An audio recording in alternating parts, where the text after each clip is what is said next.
বাড়ি থেকে কেউ যেন এক পাও বের না হয়। যে যেখানে আছে সেখানেই থাকার জন্য বলে। রিহান বের হতে চেয়েছিল কিন্তু ভাইয়ের হুমকি শুনে বাড়ি থেকে বের হওয়ার সাহস পায়নি। দেখা যাবে নিজে বাড়ি থেকে বের হয়ে সমস্যা কমার বদলে সমস্যা আরো বাড়িয়ে দিবে। তখন জাহিনকে ওকে রক্ষা করার জন্য ছুটাছুটি করতে হবে। সব কিছু ঠিকঠাক ছিল। বিশাল বিস্তৃত মাঠের এক পাশে বড় করে স্টেজ বাঁধা হয়েছে। সেই স্টেজের সামনে সরাসরি বেঁধে ময়মুরব্বি থেকে শুরু করে স্কুল কলেজ পড়ুয়া ছেলেরা দাঁড়িয়ে আছে জাহিনের ভাষণ শোনার জন্য। চারিদিক থেকে চেঁচামেচির আওয়াজ ভেসে আসছে। সবাই অপেক্ষায় আছে তাদের নেতা কখন এসে স্টেজে উঠবে। সবার অপেক্ষার পালা শেষ করে দিয়ে জাহিন স্টেজে উঠে মাইক হাতে নিয়ে প্রথমে সবাইকে উদ্দেশ্য করে গম্ভীর ভারী গলায় সালাম দেয়। জনগণরাও সকলে সালামের জবাব দিয়ে চুপ করে জাহিনের ভাষণ শুনছে। সব কিছুই ভালোই চলছিল, কিন্তু হঠাৎ করেই মাঠের এক কোণ থেকে ভেসে আসলো এক বিকট শব্দ, যেই শব্দ পুরো এলাকা কেঁপে ওঠে। সবাই হুড়াহুড়ি করা শুরু করে দিয়েছে নিজের প্রাণ বাঁচানোর জন্য।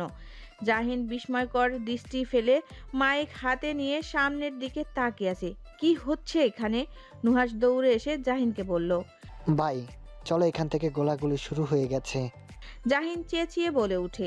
এসব হলো কি করে? নিশ্চয়ই কোনো বিরোধিতা দল এমনটা করেছে। ধীরে ধীরে গলাগলির মাত্রা বাড়তে শুরু করলো। জাহিন দ্রুত পায়ে স্টেজ থেকে নামতে গেলে কথা থেকে ভারী এক পাথর এসে কপালে লাগে। মুহূর্তের মাঝে কপাল ছুঁয়ে গাল বেয়ে গড়িয়ে পড়ল রক্তের ধারা। নুহাস আঁতকে উঠে বলে। ভাই। জাহিন দাঁতে দাঁত চেপে চোখ মুখ কুঁচকে বলে। আমি ঠিক আছে, নাম তাড়াতাড়ি। কিন্তু জাহিন গাড়িতে গিয়ে বসতে পারল না। তার আগেই তার নজরে পড়ল ৫-৬ বছরের একটা বাচ্চার উপর। বাচ্চাটা এই গলাগলির ভেতরে আটকে গেছে। ভয়ে বাচ্চাটা অঝরে কান্না করছে। কোন দিকে যাবে দিশা পাচ্ছে না।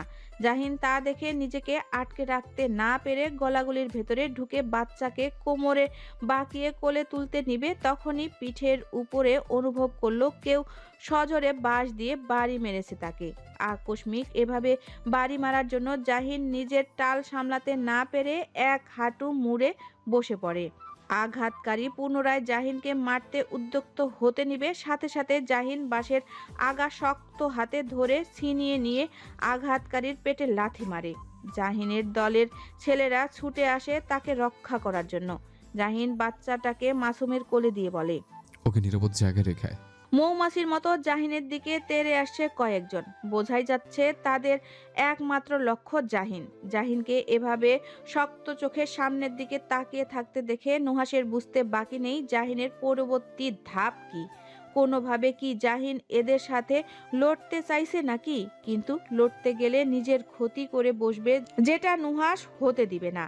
জাহিনের উপরে একজন এসে হামলে পড়তে নিলে নুহাস জাহিনকে সেফ করে বলে। ভাই চলো জলদি এখান থেকে। নুহাস এক চুলো নড়ল না। হাতে থাকা বাঁশের লাঠিটা শক্ত করে আঁকড়ে ধরল। চল শক্ত করে রেখেছে। রাগে কপালের পাশের রগগুলো ফুলে উঠেছে। নুহাস চোখ বড় বড় করে কিছু বলতে নিবে, তৎক্ষণাৎ জাহিন নিজেই এগিয়ে গিয়ে যাকে হাতের কাছে পাচ্ছে তাকেই পিটাতে শুরু করেছে। নুহাস হতবাক হয়ে জাহিনের এই ভয়ঙ্কর রূপ দেখছে। জাহিনকে থামানোর দরকার, না হলে নিজের বড় কোনো ক্ষতি হয়ে যাবে। নুহাস আর বাকি সবাই মিলে জাহিনকে টেনে হিঁচড়ে গাড়িতে নিয়ে বসায়, কিন্তু কোনোভাবে জাহিনকে থামিয়ে রাখতে পারছে না। বারবার গাড়ি থেকে নেমে যেতে চাইছে। জাহিন হুঙ্কার ছেড়ে বলল। ছাড় আমাকে, ওদের আমি আজ মেরেই ফেলবো। নুহাস জাহিনকে আঁকড়ে ধরে বলে। ভাই শান্ত, প্লিজ এভাবে মাথা গরম করো না। তোমার কিছু হয়ে যায় তাহলে কি হবে বুঝতে পারছো? একবার বাড়ির সকলের কথা চিন্তা করো, ভাবির কথা চিন্তা করো। নুহাসের কথাটা শুনে জাহিন ধীরে ধীরে শান্ত হলো। হাত পা ছেড়ে দিয়ে মাথাটা হেলিয়ে দেয় সিটের উপরে। চোখ বন্ধ করতেই ভেসে ওঠে অয়ন্তীর মায়াভরা হাসি খুশির চেহারাটা। সত্যি তো, তার যদি কিছু একটা হয়ে যায় তাহলে অয়ন্তীর কি হবে? তাকে অনেক সাবধান থাকতে হবে, নিজের জন্য না হোক নিজের পরিবারের জন্য সাবধান থাকতে হবে। ত্রিনব কাচের ফুলদানি হাতে তুলে নিয়ে সেটা সজোরে আছাড় মারে। ফ্লোরে ছড়িয়ে পড়ে ছোট ছোট কাচের টুকরা। তার সামনে যারা দাঁড়িয়ে ছিল তারা ভয়ে দু কদম পিছিয়ে যায়। ত্রিনব হুঙ্কার ছেড়ে বলে, এতজন মিলে আক্রমণ করার পরেও একটা আঁচড়ও কাটতে পারিসনি ওই জাহিন মাদা এর গায়ে? একজন ভয়ে ভয়ে বলে, ভাই, ওই জাহিনের শরীরে ষাঁড়ের মতো শক্তি। ও একাই আমাদের শুয়াইয়া দিছে। ওর দলের ছেলেরা পর্যন্ত ভয়ে ওর কাছে ঘেঁষতে পারেনি। ত্রিনব পাগলের ন্যায় আচরণ করে বলে, ঠিক আছে, একবার টার্গেট মিস হয়েছে তো কি হয়েছে, সময় আরও আছে ওকে শেষ করে দেওয়ার জন্য।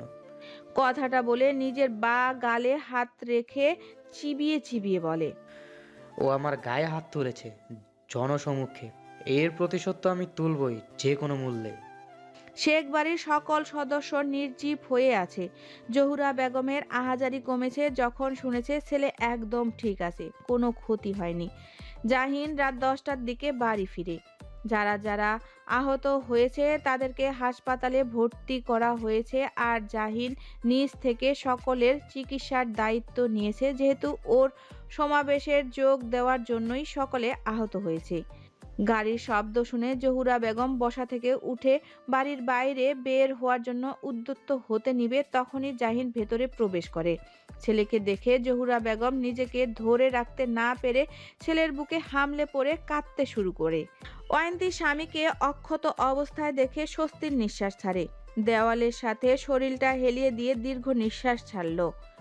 এতটা সময় নিজেকে কিভাবে যে শক্ত রেখেছে একমাত্র ও ছাড়া কেউ জানে না। জাহিন মাকে শান্ত করার জন্য বলে, মা, আমি ঠিক আছে, একদম ঠিক আছে, দেখো কিচ্ছু হয়নি আমার। জহুরা বেগম মাথা তুলে ছেলের পানে তাকিয়ে ধরা গলায় বলে, তাহলে কপালে কিসের ব্যান্ডেজ তোর? ওইটা আসলে দরজার লোহার সাথে লেগে একটু ছিঁড়ে গেছে। মায়ের সাথে একদম মিথ্যা কথা বলবি না। সত্যি বলছি আমি। যারা দরজার পানে তাকিয়ে আছে একটা টেনশন থেকে মুক্তি পেয়েছে। ভাই তার সুস্থ আছে, কিন্তু নুহাস আসছে না কেন এখনো? নুহাসের আবার কোনো ক্ষতি টতি হয়ে যায়নি তো? এমন সময় নুহাস এসে ভেতরে প্রবেশ করে। নুহাসকে অক্ষত দেখে যারা চোখ বন্ধ করে স্বস্তির নিঃশ্বাস ত্যাগ করলো। কারো কোনো ক্ষতি হয়নি, বাঁচা গেল। জহুরা বেগম আরেক ছেলেকে সুস্থ সবল দেখে জাহিনকে ছেড়ে নুহাসের গায়ে মাথায় হাত বুলিয়ে বললেন, ঠিক আছিস বাবা? নুহাস মৃদু হেসে বলল। ঠিক আছে বড় মা।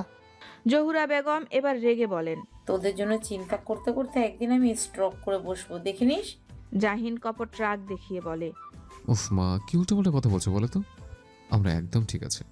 আজহার শেখ সহজ গলায় বলল, ভাবি এবার ওদের ছাড়ো, ওরা গিয়ে একটু বিশ্রাম নিক। ধকল তো কম যায়নি ওদের উপর দিয়ে। তোরা ঘরে যা। জাহিনের নজর পড়ে বাবার দিকে। আজমল শেখ ছেলের চোখের সাথে চোখ মিলাতেই নিজের রুমে চলে যায়। জাহিন ঢের বুঝতে পারছে তার বাবা তাকে নিয়ে দুশ্চিন্তায় ছিল। মুখে যাই বলুক, ছেলের জন্য সারাক্ষণ ভীত হয়ে থাকেন, সেটা মুখ দেখলেই বোঝা যায়। জাহিন দীর্ঘ নিঃশ্বাস ছাড়ল। অদূরে দাঁড়িয়ে থাকা অয়ন্তীর দিকে তাকালো। চিন্তায় মেয়েটার মুখ একটুখানি হয়ে গেছে। জাহিন ধীর পায়ে হেঁটে অয়ন্তীর কাছে আসে। অয়ন্তী হাজার চেষ্টা করেও চোখের পানিটা ধরে রাখতে পারেনি। গাল বেয়ে গড়িয়ে পড়ল নোনা জল। জাহিন আলতো হাতে চোখের পানি মুছে ধীর গলায় বলল, রুমে চলো। জাহিন অয়ন্তীর ছোট্ট হাতটা নিজের হাতের মুঠোয় নিয়ে সিঁড়ি বেয়ে নিজের ঘরে চলে যায়। জহুরা বেগম ছেলে আর ছেলের বউয়ের যাওয়ার পানে তাকে মৃদু হাসলো। জাহিন আর অয়ন্তীর সম্পর্কটা যে এত জলদি পূর্ণতা পাবে এটা ভাবিনি উনি। নুহাস যারাকে পাশ কেটে চলে যেতে নিলে থেমে গিয়ে বলে, যারা তুমি ঠিক আছো? যারা নুহাসের দিকে না ফিরে আস্তে করে বলে, সরি ফর এভরিথিং। কথাটা বলে নুহাস সিঁড়ি বেয়ে নিজের ঘরের দিকে অগ্রসর হয়। যারা ভ্রু কুঁচকে তাকিয়ে আছে। আর কতবার সরি বলবে এই লোক? কি এমন অন্যায় করেছে যার এতটা ডেসপারেট হতে হবে? এবার কি এই একটা সামান্য কারণের জন্য তাদের মাঝে দূরত্ব বাড়িয়ে দিবে নুহাস? রিহান ভ্রু কুঁচকে বোনের দিকে তাকায়। বোনকে এমন উদাস হতে দেখে বোনের কাছে এসে বলে, কি হয়েছে? কিছু না। যারা কথাটা বলে আর এক মুহূর্ত দাঁড়ালো না, এত্র পায়ে সিঁড়ি বেয়ে উপরে চলে যায়। রিহানের কেমন জানি সন্দেহ লাগছে বোনের হাব ভাব দেখে। রিহান বিড়বিড় করে বলে ওঠে, ভাইয়ের মতো তুইও কি কারো প্রেমে পড়েছিস যারা? কথাটা বলে কিছুক্ষণ থেমে পুনরায় বলে, প্রেমে পড়িস না বোন, প্রেমে পড়িস না। এই প্রেম যে বিষের থেকেও ভয়ঙ্কর। একবার এই বিষ পান করলে পুনরায় এই বিষ থেকে পরিত্রাণ পাওয়া সম্ভব নয়। অয়ন্তী জাহিনের গলা জাপটে ধরে জাহিনের কোলে বসে আছে বাচ্চাদের মতো। জাহিনের ঠোঁটের কোণে মুচকি হাসি। জাহিনের হাসি যেন থামছে না বইয়ের এমন অবস্থা দেখে। অয়ন্তী বারবার নাক টানছে, এতটাই কান্না করছে যে নাক দিয়ে পানি ঝরছে ক্রমাগত। প্রথম দিকে অয়ন্তী নিজেকে শক্ত রাখতে পারলেও জাহিনের ফ্রেশ হয়ে আসার পর জাহিনের মুখে মরার কথাটা শুনে নিজেকে ধরে রাখতে পারেনি। অঝরে কাঁদতে শুরু করে। জাহিন অনেক কষ্টে বউকে নানান কথা বলে কান্নাটা থামিয়েছে, কিন্তু কান্না থামালে কি হবে? বারবার ফুপিয়ে উঠছে আর ঘন ঘন নাক টানছে। জাহিন নরম গলায় বলল, হয়েছে তো, এবার ফুপানো বন্ধ করো। অয়ন্তী অভিমানী গলায় বলল, আমি বলে আপনার কি? আমারই সব। আমার বউ এভাবে কান্না করবে আর আমি সেটা চেয়ে চেয়ে দেখবো? তেমন স্বামী আমি নই। বউ তো এমনি এমনি কাঁদেনি, বউকে স্বামী কাঁদিয়েছে। আচ্ছা সরি, আর কখনো এমন কথা বলবো না। আপনি খুব খারাপ। জাহিন নৈশব্দে হেসে বলে, জানি তো। খুব বাজে স্বামী। সত্যি খুব বাজে স্বামী আমি? সত্যি আপনি খুব বাজে স্বামী। জাহিন কিছুটা সময় চুপ করে রয়ে ধীর গলায় ডাক দেয়, অয়ন্তী, ধরো আমার কিছু একটা হয়ে গেল, তখন তুমি কি করবে? রাগে অয়ন্তীর নাকের পাটা ফুলে গেছে। এই লোক কখন থেকে উল্টাপাল্টা কথা বলে যাচ্ছে। মনে চাইছে জাহিনের মাথার সমস্ত চুলগুলো টেনে ছিঁড়ে ফেলতে, কিন্তু অয়ন্তী নিজের রাগটা সামলিয়ে রিনরিন গলায় বলল, আরেকটা বিয়ে করব, তারপর ওই বেটার লোকে সুখে শান্তিতে সংসার করব। জাহিন ঢের বুঝতে পারছে অয়ন্তী যে ইচ্ছে করে এমন কথা বলছে। জাহিনও অয়ন্তীর কথার সাথে পাল্লা দিয়ে বলল, আমি ভুলে যাবে? ভুলে যাব একেবারে, আপনার নামটা আমার হৃদয় থেকে মুছে ফেলবো। জাহিন মৃদু হেসে অয়ন্তীকে দু হাত দিয়ে শক্ত করে জড়িয়ে ধরে অয়ন্তীর বুকে মাথা রেখে চোখ বন্ধ করে আড়ষ্ট কণ্ঠে বলল, এত সহজে আমাকে বলতে পারবেন না মিসেস অয়ন্তী। আপনার শরীরের প্রত্যেকটা অঙ্গের রন্ধ্রে রন্ধ্রে আমার ভালোবাসার গভীর ছোঁয়া আছে, তাই এই গভীর ভালোবাসা আমায় ছোঁয়াতে সহজে বলতে পারবেন না। অয়ন্তী জাহিনকে জড়িয়ে ধরে পরম আবেশে চোখ বন্ধ করে মিহি কণ্ঠে বলে, আমি আপনাকে ভুলতে চাই না নেতামশাই, কোনোদিনও ভুলতে চাই না। আমি মৃত্যুর পরেও আমি আপনাকে স্মরণ করে রাখতে চাই। জাহিন চোখ মেলে তাকিয়ে কিছু একটা ভেবে বলল, আচ্ছা, মাঝে মাঝে তোমার এটা ভেবে আফসোস হয় না যে কি এক লোককে বিয়ে করেছো যার জন্য প্রতিনিয়ত তোমাকে চিন্তায় থাকতে হয়? অয়ন্তী ভ্রু কুঁচকে চোখ মেলে তাকায়।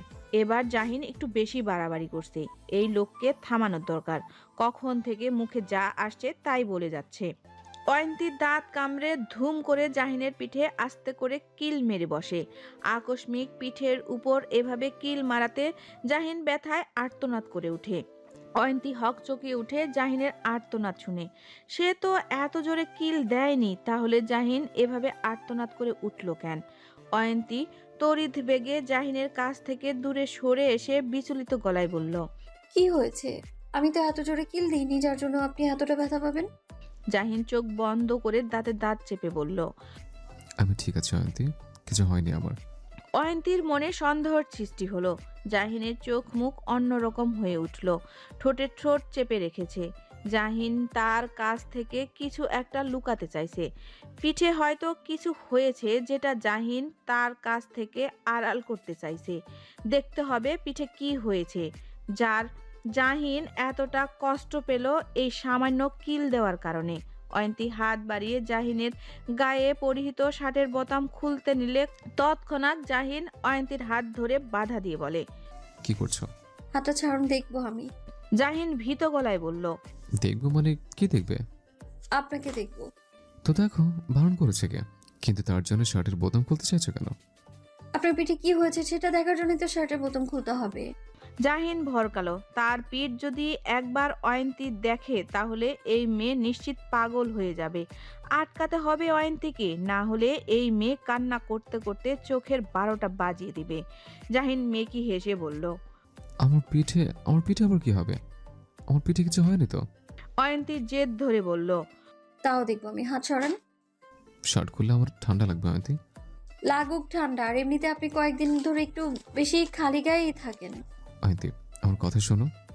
অয়ন্তী জাহিনের দিকে কটমট করে তাকিয়ে বলল। হাতটা ছাড়ুন। শেষমেশ অয়ন্তীর জেদের কাছে জাহিন হার মানল। অবশেষে অয়ন্তী জাহিনের শার্ট খুলে জাহিনের পিঠ দেখতেই অয়ন্তী আঁতকে উঠে জাহিনের পিঠের দিকে তর্জনী তাক করে বিস্ময় নিয়ে বলে। এটা এটা কি করে হলো? জাহিনের পিঠের অনেকটা জায়গা জুড়ে রক্ত জমাট বেঁধে আছে। দেখতে এতটাই ভয়ানক লাগছে, তাহলে এর ব্যথা কত গুণ হতে পারে অয়ন্তী কল্পনা করতে চাইছে না। অয়ন্তী কাঁপা কাঁপা হাতে জায়গাটা স্পর্শ করতে যাবে, সাথে সাথে জাহিন অয়ন্তীর দিকে ফিরে। অয়ন্তীর চোখ টলমল করছে পানিতে। চোখের পলক ফেললেই কপল বেয়ে অশ্রুর ধারা গড়িয়ে পড়বে। অয়ন্তী নিস্তেজ হয়ে যাওয়া গলায় বলল। এই জন্যই বুঝি এমন ভাবে আর্তনাদ করে উঠেছিলেন? জাহিন গায়ের শার্টটা জড়াতে জড়াতে বলে। আমি ঠিক। জাহিনকে কথা বলার সুযোগ না দিয়েই অয়ন্তী ধরা গলায় বলতে শুরু করলো। এই ঠিক আছে কথাটা আপনি বলবেন না প্লিজ, তাহলে যারা এই মুহূর্তে সুস্থ আছে তাদেরকে অপমান করা হবে। অয়ন্তীর কথা শুনে জাহিন দিল শব্দ করে হেসে। অয়ন্তী জাহিনকে এভাবে হাসতে দেখে রাগে দুঃখে জাহিনের বুকে কিল মেরে বলল। এত বড় একটা ব্যথা পেয়েছেন আর আপনি বেহায়ের মতো হাসছেন। তো হাসবো না? তোর কথাটা খুব মজার ছিল। অয়ন্তী এবার অশ্রুসিক্ত নয়নে জাহিনের দিকে তাকিয়ে বলল। খুব ব্যথা করছে তাই না? জাহিন তর্জনী আর বিদ্যা আঙ্গুল দিয়ে ইশারা করে বলল। একটু। কি করে এত বড় ব্যথা পেয়েছেন? জাহিন অয়ন্তীর সরু নাকটা টেনে বলল। কিছু কথা অজানা থাকাই ভালো বউ। অয়ন্তী কয়েকক্ষণ চুপ থেকে বলে। দাঁড়ান, অয়েন্টমেন্টটা নিয়ে আসি, জায়গাতে লাগিয়ে দিই, তাহলে তাড়াতাড়ি ব্যথাটা কমে যাবে। অয়ন্তী বেড থেকে নামতে নিলে জাহিন তৎক্ষণাৎ অয়ন্তীর হাতটা ধরে হেসকা টানে এনে নিজের বুকে ফেলে অয়ন্তীকে নিয়ে শুয়ে পড়ে আর বলে। অয়েন্টমেন্ট লাগবে না, এমনি ঠিক হয়ে যাবে। জাহিন অয়ন্তীর মাথাটা নিজের বুকের সাথে চেপে ধরে ধীরে বলে। ঘুম অয়ন্তী, আমার খুব ঘুম পাচ্ছে। অয়ন্তী আর কিছু বলল না, চুপচাপ পড়ে রইল জাহিনের বক্ষস্থলে। সময় গড়িয়ে যায়। জাহিন গহীন ঘুমে আচ্ছন্ন হয়ে আছে। অয়ন্তী আস্তে আস্তে জাহিনের বুক থেকে সরে এসে নিজের বালিশে কাত হয়ে শুয়ে জাহিনের ঘুমন্ত মুখশ্রীর দিকে তাকিয়ে রইল। এই মানুষটা এত ধৈর্য নিয়ে কি করে থাকে? জাহিন কি এই ধৈর্য নিয়ে পিএইচডি করেছে নাকি? অয়ন্তী হাত বাড়িয়ে জাহিনের কপালে পড়ে থাকা চুলগুলো সরিয়ে দিয়ে হাতটা জাহিনের পড়ে থাকা হাতের মুঠোতে রেখে তপ্ত নিঃশ্বাস ছেড়ে চোখের পাতা বন্ধ করে ঘুমানোর চেষ্টা করে। যারার মাথা ধরেছে পড়ার চিন্তা আর নুহাসের চিন্তা, এই দু চিন্তা একাকার হয়ে মস্তিষ্ক জট বেঁধে গেছে। দেওয়াল ঘড়ির দিকে তাকিয়ে দেখে 11:30টার উপরে বাজে। একটা কড়া লিগার দিয়ে চা খেতে হবে তাকে, তাহলে যদি মাথাটা পাতলা হয়। যেই ভাবা সেই কাজ। যারা পড়ার টেবিল ছেড়ে উঠে দাঁড়ায়।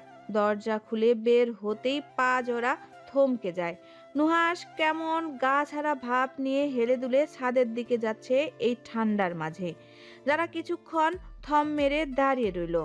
চোখ মুখ দেখে মনে হচ্ছে কোনো এক গুরুতর সিদ্ধান্ত নিচ্ছে। যারা দীর্ঘ এক নিঃশ্বাস ছাড়লো, চারপাশটা দেখে নিল কেউ আছে কিনা। যারা কিচেনের উদ্দেশ্যে না গিয়ে এগিয়ে যাচ্ছে ছাদের দিকে, নুহাসের সাথে কথা বলার দরকার তার। যারা আস্তে আস্তে করে সিঁড়ি বেয়ে ছাদের দরজা খুলে দেখে নুহাস কোমর বাঁকিয়ে রেলিং এর উপরে দু হাত কুনোয় ভর করে পরম শান্তিতে সিগারেট টানছে। যারা আস্তে আস্তে এগিয়ে যায় নুহাসের দিকে। নুহাস এক মনে সিগারেট টানছে আর কিছু একটা ভাবছে। সিগারেট খেতে কেমন লাগে নুহাস ভাই? আকস্মিক কানের কাছে মেলি কণ্ঠ শুনে নুহাস চমকে পাশে তাকাতেই যারাকে দেখে স্তব্ধ কিংকর্তব্য বিমুখ হয়ে পড়ে। এই মেয়ে এত রাতে এখানে কি করছে? যারা পুনরায় প্রশ্ন করলো। কি হলো বললে না তো সিগারেট খেতে কেমন লাগে? নুহাস চট জলদি হাত থেকে অর্ধ খাওয়া সিগারেটটা ফেলে তা পা দিয়ে পিষে ভয়ার্থ গলায় বলল। যারা, তুমি এখানে? কেন আমি এখানে আসতে পারি না? আসতে পারো, তবে এত রাত্রে ডর ভয় নাই নাকি মনে তোমার? যারা মৃদু হেসে বলল। আপাতত ডর ভয় লাগছে না, কারণ তুমি আছো তো আমার পাশে। নুহাস স্লান কণ্ঠে বলল। এত বিশ্বাস? হুম। নুহাস শুকনো ঢোক গিলে বলল। এত বিশ্বাস করো না আমাকে যারা, পরে পস্তাতে হবে। যারা কিছু বলতে নিবে সাথে সাথে নুহাস যারার হাত ধরে ছাদের চিলেকোঠার ঘরটার আড়ালে নিয়ে আসে। যারা হতবাক হয়ে বলল। কি হয়েছে? নুহাস যারার ঠোঁটের উপরে হাত রেখে ফিসফিস করে বলল। হুশ, কথা বলো না, নিচে গাট আছে। তখনই ওরা যে জায়গাটাতে দাঁড়িয়েছিল সেখানে এসে লাইটের আলো পড়ল। নুহাসের দৃষ্টি ওই দিকে থাকলেও যারার নজর নুহাসের মুখের দিকে। লাইটের আলো সরে যেতেই নুহাস স্বস্তির নিঃশ্বাস ছেড়ে যারার দিকে তাকাতেই নুহাসের বুকটা ধক করে উঠে যারাকে নিজের এতটা কাছে দেখে। নুহাস ফাঁকা ঢোক গিলে তৎক্ষণাৎ যারার মুখ থেকে নিজের পুরুষালী হাতটা দ্রুত সরিয়ে নিয়ে যারার কাছ থেকে দূরে সরে যায়। যারা এখনো স্থির চোখে নুহাসের দিকে তাকিয়ে আছে। নুহাস গলা খাকারি দিয়ে বলল। চলো। নুহাস পা বাড়াতে নিলে থেমে যায় যারার নিষ্প্রম সুরের ডাক শুনে। নুহাস ভাই। নুহাস আনমনে বলে ওঠে। হুম।